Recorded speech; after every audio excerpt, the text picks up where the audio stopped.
Shalom, jemaat yang dikasihi Tuhan dimanapun kita berada saat ini, kiranya sukacita dan damai sejahtera dari Tuhan selalu menyertai kita.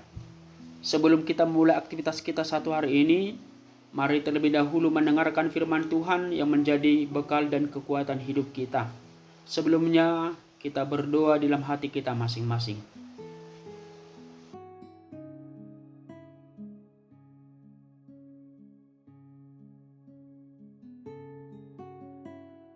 Amin. Firman Tuhan renungan harian hari ini, Rabu 1 Oktober 2025, tertulis dalam Kolose 2 ayat 14. Demikian firman Tuhan. Dengan menghapuskan surat hutang yang oleh ketentuan-ketentuan hukum mendakwa dan mengancam kita, dan itu ditiadakannya dengan memakukannya pada kayu salib.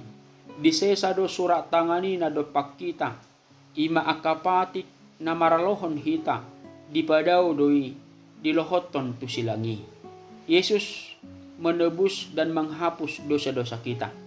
Jemaat yang terkasih, salib dan penderitaan Yesus memberitahukan kepada kita bahwa betapa besarnya kasih Tuhan kepada kita.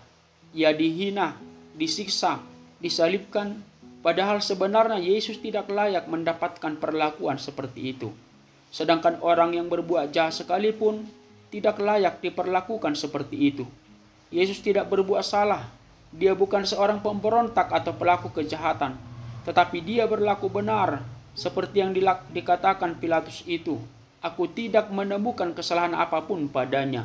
Adang dapot au salanion, uban marutang hosai bana. Tetapi mengapa Tuhan mengambil cara dan jalan seperti itu? Mengapa dia harus menderita dan disalibkan? Jawabnya, supaya kita manusia berdosa ini mengetahui dan merenungkan betapa besarnya kasih dan pengorbanan Yesus kepada kita, karena seharusnya kitalah yang tergantung di salib itu karena dosa kita. Seperti yang dikatakan dalam Yesaya 53 ayat 4, sesungguhnya penyakit kitalah yang ditanggungnya dan kesengsaraan kita yang dipikulnya. Dia tertikam oleh karena pemberontakan kita, dia diremukkan oleh karena kejahatan kita. Tetapi satu hal yang sangat berharga yang harus kita ingat dikatakan, dan oleh bilur-bilurnya kita menjadi sembuh. Hanya dengan cara seperti itulah kita manusia berdosa ini selamat, tidak ada jalan lain. Yesus telah menebus dosa kita lewat pengorbanannya. Karena itu, lewat renungan hari ini kita diingatkan, hargai dan balaslah pengorbanan dan penderitaan Yesus itu dengan sikap hidup yang benar dan baik, sebagaimana Kristus kehendaki dari kita. Di dalam 1 Petrus 1 ayat 18-19 dikatakan, sebab kamu tahu bahwa kamu telah ditebus bukan dengan barang yang fana, bukan pula dengan perak atau emas, melainkan dengan darah yang mahal, yaitu darah Kristus. Kalau emas atau perak masih bisa dinilai, bisa ditakar dan bisa diukur, tetapi kita jauh lebih berharga melebihi apapun, karena dengan darahnya yang tercurah di Golgota kita ditebus.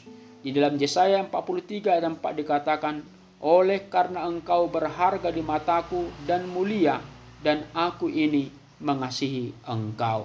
Amin, kita berdoa.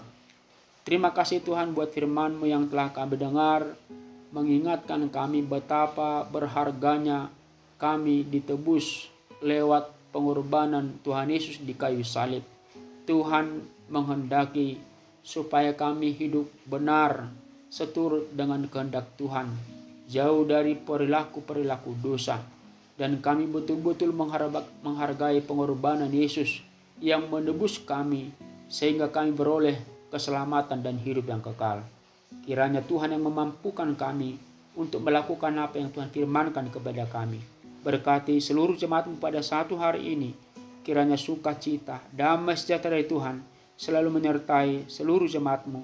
Dan Tuhan yang mengingatkan mereka supaya setiap jemaat selalu ingat mengandalkan Tuhan dalam setiap kehidupan mereka.